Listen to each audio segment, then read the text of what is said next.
कक्षा 12 के लिए रसायन विज्ञान का इम्पोर्टेंट टॉपिक यूपी बोर्ड वालों के लिए है, जो है जो परीक्षा में आएंगे। अगर आप इतना पढ़ लेंगे तो 90+ नंबर करके आएंगे। ठीक है, तो आज चलते हैं, देखते हैं कौन कौन से इम्पोर्टेंट टॉपिक है जो रसायन विज्ञान के हैं। ठीक है, तो उसमें पहला चैप्टर है जो ठोस अवस्था। इसमें कौन कौन से टॉपिक इम्पोर्टेंट है? तो एक क्रिस्टलीय व अक्रिस्टलीय ठोस इम्पोर्टेंट टॉपिक है, यानी इसके बारे में पढ़ना है। उसके बाद में आयनिक ठोस के बारे में पढ़ना है। धात्विक ठोस, यानी आयनिक ठोस और धात्विक ठोस का जो है एग्जांपल आपको बहुत अच्छे से देखना है। यहाँ से जो है बहुविकल्पीय जो है क्वेश्चन पूछे जाएंगे। ठीक है, उसके बाद में संतुलन क्षमता, समन्वय संख्या, यानी समन्वय संख्या क्या होती है कि एक ऐसे गोले रखे होते हैं उसमें कितने जो है समन्वय संख्या होती है, उस प्रकार से जो क्वेश्चन पूछे जाएंगे। चतुष्फलकीय और अष्टफलकीय जो रिक्तियां होती है, यानी जो खाली स्थान होते हैं, उसके बारे में पूछा जाएगा कि चतुष्फलकीय रिक्तियां क्या होती हैं, अष्टफलकीय रिक्तियां क्या होती हैं, उसके बारे में। स्टोइकियोमेट्रिक और नॉन स्टोइकियोमेट्रिक दो प्रकार के आप जो दोष होते हैं इसमें, स्टोइकियोमेट्रिक नॉन स्टोइकियोमेट्रिक के बारे में। उसके बाद में साटकी दोष और फ्रैंकल दोष। ठीक है, साटकी दोष और फ्रैंकल दोष बहुत इंपॉर्टेंट है, इनमें ये जो है पूछे जाएंगे। इसमें जो है साटकी और फ्रैंकल दोनों प्रकार का गुण पाया जाता है, यानी एजीबीआर में साटकी दोष भी है और फ्रैंकल दोष, दोनों का गुण इसमें मिलता है। ठीक है, तो साटकी दोष और फ्रैंकल दोष ये इंपॉर्टेंट टॉपिक है। अब इसमें जो है एक काम और करना है, न्यूमेरिकल, यानी पहले चैप्टर का ठोस अवस्था का न्यूमेरिकल आप तैयार कर लेंगे, बहुत इंपॉर्टेंट है जो है परीक्षा के लिहाज से। यहाँ से जो है क्वेश्चन पूछे जाते हैं। उसके बाद में दूसरा जो है बात करते हैं दूसरे चैप्टर की, तो विलयन, आप पता होगा विलयन जो है इंपॉर्टेंट है और विलयन में क्या पूछे जा सकते हैं उसके बारे में हम जिक्र करने चल रहे हैं। तो इसमें क्या है, मोलरता है, मोलरता के बाद में मोलरता है, मोलरता के बाद में आपका क्या है, विलयन का प्रकार है। विलयन कौन कौन से प्रकार के होते हैं? एक इसमें एक पूछा जाता है विलयन में कि द्रव गैस का मिश्रण एग्जांपल देकर के पूछ लेता है कि कौन सा है कौन सा नहीं है। तो इस टाइप के क्वेश्चन जो है बहुविकल्पीय में पूछे जाते हैं, तो इसको देख लेना है। ठीक है, फिर मोल प्रभाज क्या होता है। ठीक है, उसके बाद में विलयन के अल्पसंख्यक गुण, ये भी बहुत इंपॉर्टेंट टॉपिक है, विलयन के अल्पसंख्यक गुण। फिर वाष्प दाब क्या होता है, वाष्प दाब में अवनमन, ठीक है, हिमांक में अवनमन, ये सारी चीजें। राउल्ट का नियम इस चैप्टर में बहुत इंपॉर्टेंट है, राउल्ट का नियम एवं उसकी कौन कौन सी सीमाएं हैं, राउल्ट का नियम और सीमाएं दो। फिर उसके बाद क्वथनांक में जो है उन्नयन, ठीक है, और सपराशरी विलयन, वाट हाफ गुणांक के बीच में है। ठीक है, तो ये सारे जो है चीजें इंपॉर्टेंट टॉपिक है ए विलयन चैप्टर का। ठीक है, विलयन चैप्टर के बाद में यहाँ पे जो है न्यूमेरिकल इस चैप्टर का बहुत इंपॉर्टेंट है, क्योंकि यहाँ से न्यूमेरिकल पूछे जाते हैं। तीसरा जो चैप्टर है इसके बारे में, इसमें जो है प्राथमिक और द्वितीयक सेल क्या होता है। ठीक है, कौन कौन से सेल होते हैं, ठीक है, इसके बारे में पढ़ना है। फिर नष्ट समीकरण, इसको नष्ट समीकरण बोलते हैं, तो इसके बारे में पढ़ना है, ये क्या होता है। फिर रेडॉक्स विभव, रेडॉक्स विभव के बारे में पढ़ना है।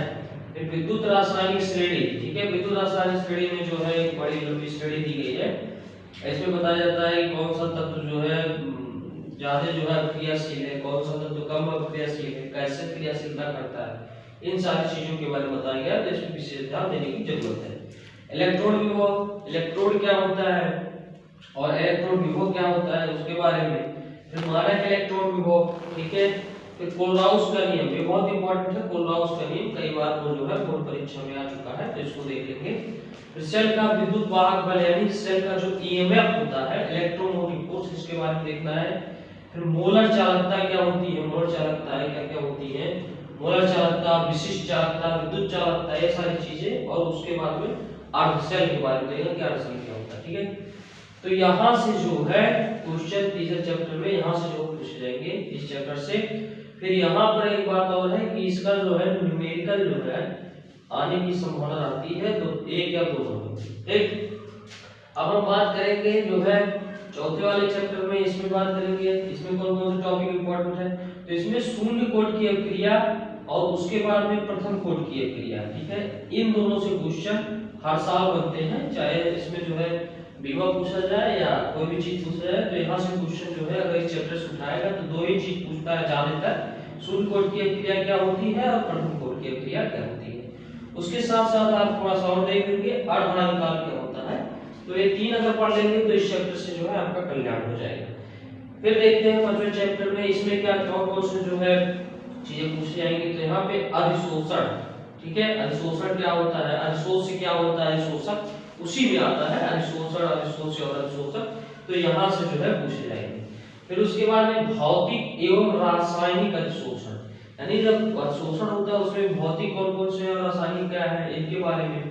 फिर द्रव स्नेही, स्नेही माने होता है प्यार करना, ठीक है, उसी से आप समझ जाएंगे कि द्रव स्नेही साल, और उसके बाद द्रव विरोधी साल, यानी द्रव नजदीक कौन आते हैं और कौन विरोध करते हैं, अपोज करते हैं, इस प्रकार के साल को देखना है। पैक्टीकरण, ठीक है, पैक्टीकरण भी इंपॉर्टेंट है।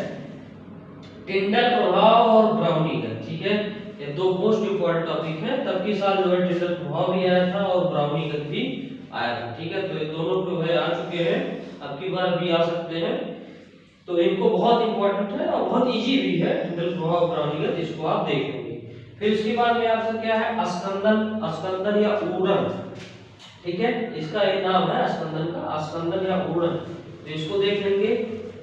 उसके बाद वैद्युत का संचलन, ठीक, उसके बाद में हार्ड सूत्री का नियम जो होता है इसको देखेंगे।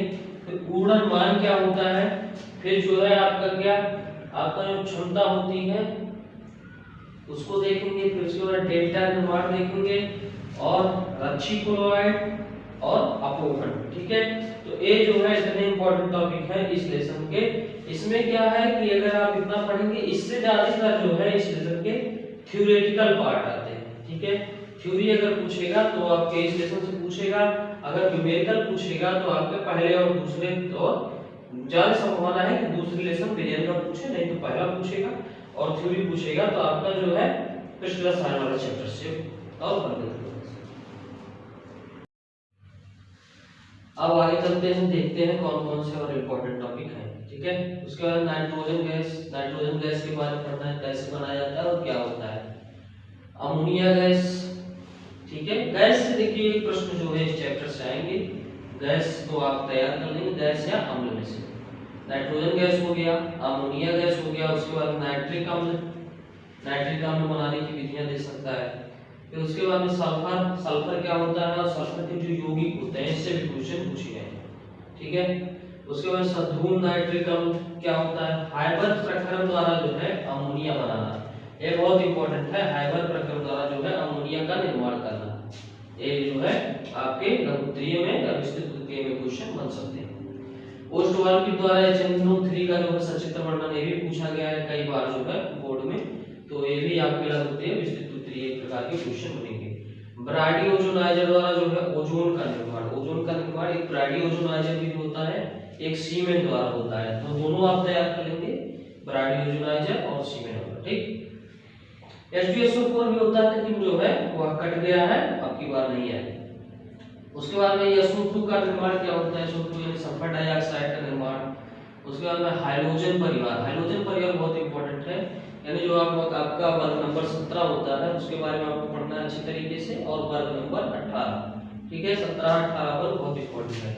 उसके बाद में क्या होगा, उत्कृष्ट गैसों, गैस के जो है बारे में पढ़ना है, ऐसे क्वेश्चन पूछे गए हैं कि उत्कृष्ट गैस क्या होता है इसके बारे में, या ऐसे भी क्वेश्चन पूछे गए हैं कि उत्कृष्ट गैस के आयनन विभव अधिक क्यों होते हैं, ये भी क्वेश्चन आया है, तो इस टाइप के क्वेश्चन जो है आपके बोर्ड में पूछे जाएंगे। तो बहुविकल्पीय अगर देखें तो बहुविकल्पीय जो है पी ब्लॉक के लास्ट वाले में जो है गुण वाले में या उपयोग वाले में बहुत ज्यादा पूछे गए हैं, तो यहाँ से आपको पढ़ना चाहिए। नियान, नियान, हीलियम और आर्गन के जो है उपयोग, नियान के क्या उपयोग है, हीलियम के क्या उपयोग है और आर्गन के, इन सभी के जो उपयोग पढ़ेंगे, इससे बहुविकल्पीय क्वेश्चन और 1 नंबर क्वेश्चन यहाँ से बनते हैं।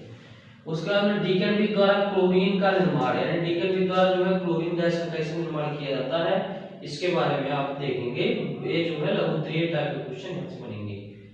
उसके बाद संक्रमण तत्व, संक्रमण तत्व क्या होते हैं, यानी आपके जो है डी और एफ ब्लॉक के बारे में अध्ययन करना है, तो इनके बारे में आंतरिक संक्रमण तत्व या संक्रमण तत्व क्या होते हैं इसके बारे में, और लैंथेनाइड सकुंचन, अकुंचन जो होता है उसके बारे में पूछा जाता है, कई बार पूछा गया है कि लैंथेनाइड सकुंचन के बारे में बताइए, लैंथेनाइड सकुंचन, ठीक है।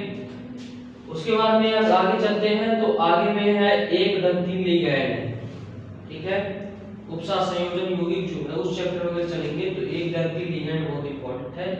एक दंती, बहुदंती लिगैंड, ऐसे द्विदंती लिगैंड होते हैं। तो एक दंती लिगैंड जितने भी होते हैं उसको आप देख लेंगे, अच्छे तरीके से नाम रख लेंगे।